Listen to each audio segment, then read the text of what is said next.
Efemérides de hoy, miércoles 6 de noviembre.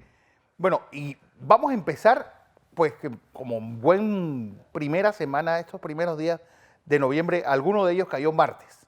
Y recuerden, los Estados Unidos van a elecciones los martes. Es una decisión muy anglosajona, porque Inglaterra también sus elecciones son días de semana. ¿Por qué? Porque esa concepción dice, nosotros no podemos privar a nuestros ciudadanos de un día libre para que vayan a votar, sino que es parte del trabajo y su obligación como ciudadano. Por eso son los martes, igual que los ingleses, las elecciones son en la semana. Bueno, vamos hasta 1860, porque tal vez uno de los hombres más importantes del siglo XIX fue electo presidente de los Estados Unidos un día como hoy.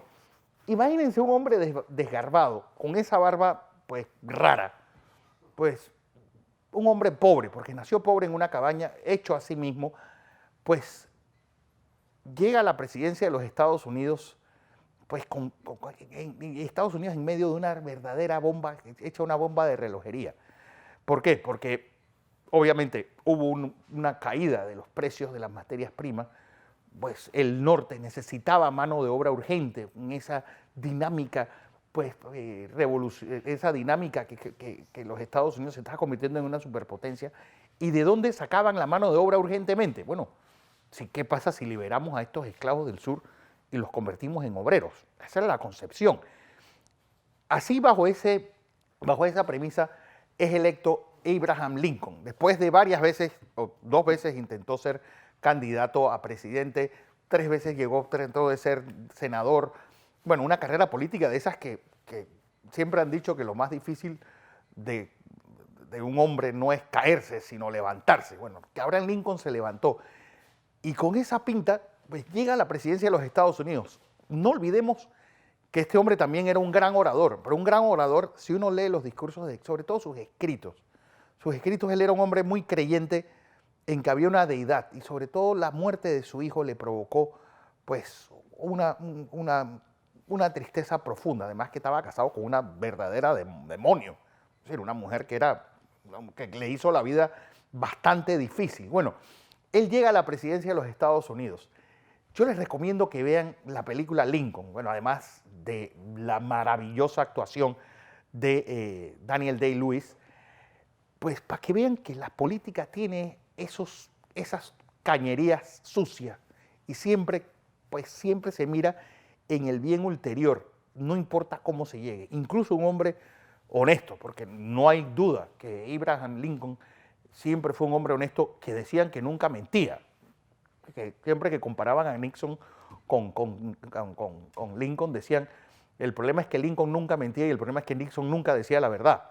Eso que no aparecía el señor Donald Trump en la ecuación, que también ahora hay un dicho que tiene que ver con él. Pero la cosa es que es electo Abraham Lincoln. ¿Qué busca? Un presidente sureño. Y busca a Andrew Johnson, que se convirtió en presidente pues, después de la reelección de ambos. ¿Cómo ir a la guerra contra la mitad de la población? ¿Cómo después reconstruir un país? ¿Cómo, pues, no olvidemos que la capital del sur estaba a 90 kilómetros del norte, de la capital del norte, entre Washington y Richmond, Virginia, pues hay una escasa cantidad de kilómetros, y que las tropas del sur durante la primera parte de la guerra civil estuvieron un tris de ganarla, o de por lo menos invadir los puntos importantes poblacionales del norte. Así que durante toda esa historia, durante toda esa terrible guerra civil, solo un hombre podía estar al mando y sobre todo decir una de las piezas de oratoria más importantes que se ha dado en la historia, el discurso en el primer aniversario de la guerra de Gettysburg, que también uno dice, ¿dónde quedaron esos políticos que hablaban así de bonito y así de profundo?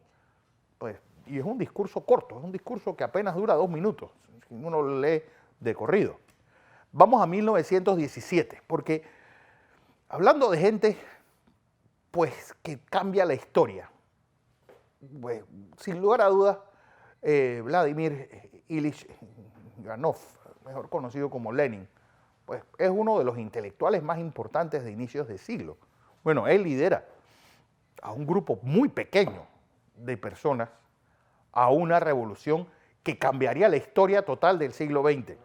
Pues un día como hoy, luchan contra las fuerzas leales. ¿Y qué tenían las fuerzas leales? Que eran solo mujeres y en San Petersburgo. Bueno, si uno va, y ese cañonazo de la Aurora y todo lo que es pues la gran revolución bolchevique, sabe que era algo que estaba pegado con saliva. Y sobre todo, pues cómo tú hacer una revolución en un país que tenía más de la mitad de la población era analfabeta, más de la mitad de la población pues había dejado de ser siervo muy pocos años antes, un país que ocupaba una sexta parte del territorio mundial, con 11 naciones distintas. Bueno, bajo esa premisa, además de una guerra civil cruenta, que muy poco se habla de la guerra civil rusa, y no hay que olvidar que tropas americanas, inglesas, francesas y japonesas estuvieron peleando dentro de la Unión Soviética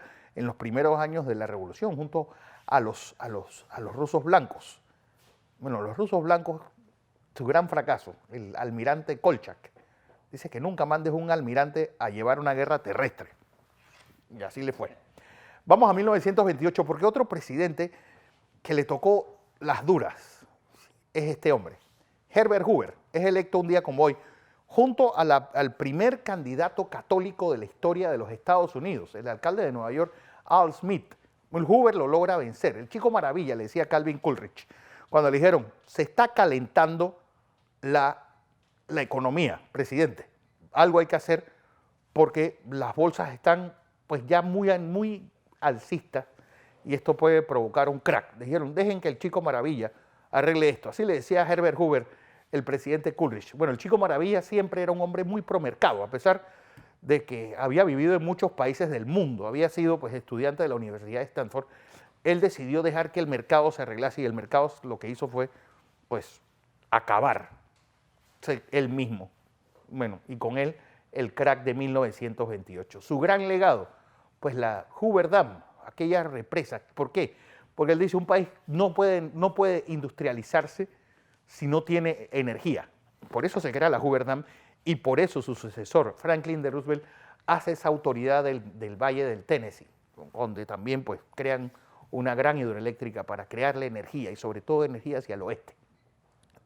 Vamos a 1941, porque un día como hoy, Stalin con las fuerzas alemanas a las puertas de Moscú decide pues llevar a cabo el desfile de llevar a cabo el desfile celebrando los 20 años de gobierno bolchevique y sus 20 años del frente de la Unión Soviética. ¿Esto qué hace? Bueno, esto lo hace con el ejército alemán pisándole los talones. No olvidemos que un día como hoy la Wehrmacht había llegado hasta la última estación de metro de Moscú. Ahí estaban los alemanes, a 40 kilómetros del centro. Y Stalin dice, hay que marchar. Con un frío gélido, 20.000 soldados llevaron a cabo este desfile, mientras se preparaba esa gran ofensiva que llevaría pues, a un punto de quiebre en la Segunda Guerra Mundial, pues al mando de ese gran mariscal, tal vez el mejor de toda la Segunda Guerra Mundial, que fue el mariscal Zhukov. Vamos a 1956, porque ya les digo, los martes son, y si ven, todos los presidentes que les he dicho han salido electos son republicanos. Bueno, uno de los más carismáticos, incluso se reconoce como el mejor presidente de la historia de los Estados Unidos. ¿Quién? Pues este hombre, Dwight David Eisenhower. Pues ahí lo ven. Es una foto para la historia que tiene truco, porque en verdad decían después las personas que escriben y que ponen pie de foto, que ahí le decían, no podemos dar menos que nuestras vidas en esta invasión. Dice el soldado, después le preguntaron, ¿qué fue lo que realmente te dijo el presidente Eisenhower? Dice, ¿dónde eres? Yo le dije, yo soy de Michigan. Dice, muy buena pesca en ese estado. Para que vean que a veces las fotos tienen truco. Bueno, la cosa es que este hombre fue fue el único que pudo dominar a la CIA pues, en las operaciones esas en Guatemala y en Irán. Fue el único que entendió muy bien que el país no podía caer en manos de lo que él llamó el complejo militar industrial, que era pues ese montón de empresas que sangran el gobierno de los Estados Unidos desde hace tanto tiempo.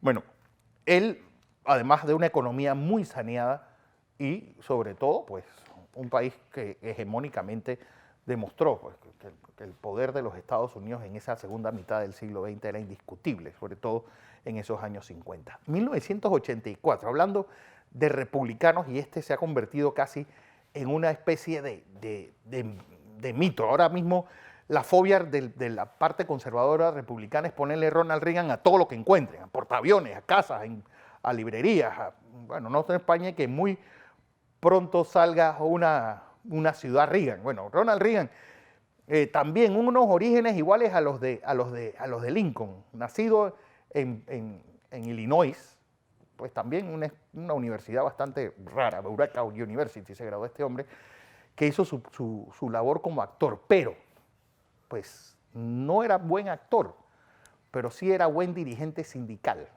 No olvidemos que él era pues miembro de la Asociación de Actores y eso lo catapultó a llegar a ser gobernador de California, que es una de las gobernaciones, si no la más importante, una de las 2 o 3 más importantes de los Estados Unidos.